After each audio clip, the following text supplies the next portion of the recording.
We are going to quickly switch gears, though, because we do have Rob Ninkovich on the phone. Former Patriot great joins us now. Rob, we appreciate you taking your time out of your Saturday to join us. How excited are you for this edition of the Patriots this upcoming season?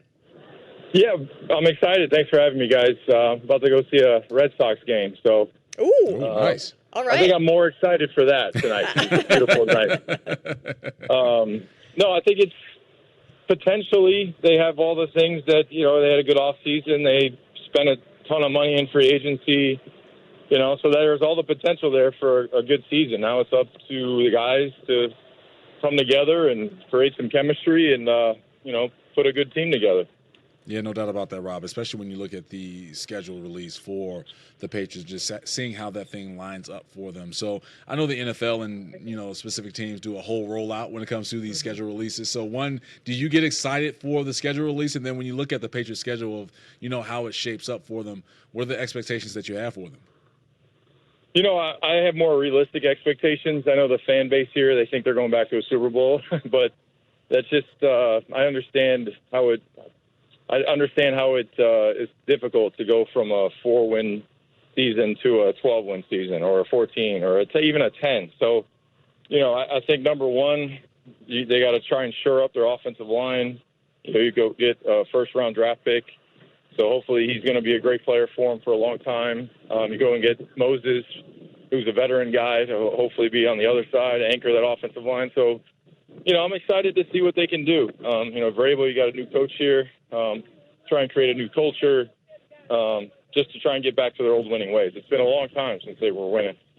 How much of a difference maker do you think Mike Vrabel will be this season? I know you didn't play for him in New England, but just knowing what he's brought to the league over his tenure.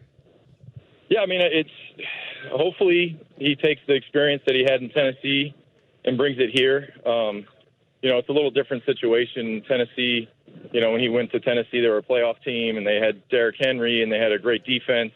Now he's taken over a team that wasn't really good last year. Didn't have, key players in key positions. So it's just a little bit more difficult coming into a team that needs a complete rebuild than there was in Tennessee. So the coach that you did play for, Bill Belichick, he's been in the news quite a bit lately, Rob. What's going on with the guy?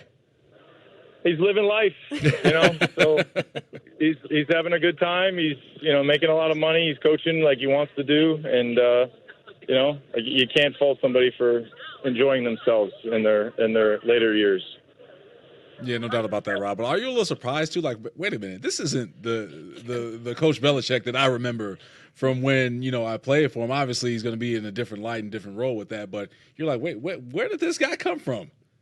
Hey, man, times change. You got to change with them. So, I mean, you think about the kids that he's recruiting now. He's going to have to, go out and get talent and pay kids in the NIL to come to his school. I mean, it's completely different. The whole coaching system, the whole recruiting system, everything about it is so much different than it was when I played. I went down to Carolina and helped out for a couple of days. And Rob's right there, babe. Sorry. He's right there.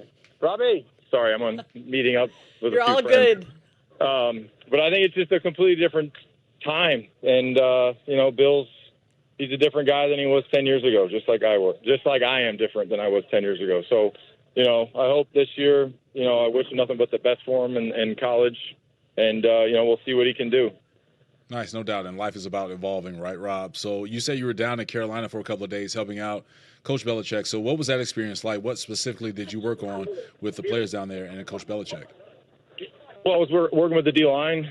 You realize that maybe one or two guys have the talent to play in the league. I think that's the big difference. When you're in college, there's a lot less talent, so you're having to coach kids that aren't going to be NFL football players. And, you think the worst NFL teams have the best talent in the world on, right? So I think it's just going to be a little bit different coaching up kids that potentially don't have top-tier talent. Rob, it sounds like you are fairly busy in the middle of some stuff. So one more question for you, and then we will let you go and enjoy your Saturday. You grew up in Illinois. A lot of talk about the Bears this upcoming season. Our show here is based in Illinois. What advice do you have for Caleb Williams going into his second year? Just learn from your mistakes, your rookie year. You got hit a lot, so you hope that the offensive line is better this year, and really just try to learn from your mistakes. I think that every football player, every single year you play, you try to, take it as a learning, a life lesson basically. And I think last year he probably learned a ton. And, trying to be the quarterback, you got to be a leader. You got to be able to take criticism. You got to take things on the chin sometimes. So, I think for him, just learning from that first year and, hopefully maturing for his second year and being better than he was last year. Well, Rob, we appreciate your time. We will let you go. Enjoy the Red Sox game. Thank you for calling in, and we will talk to you again soon. All right. Thanks, guys. Take care.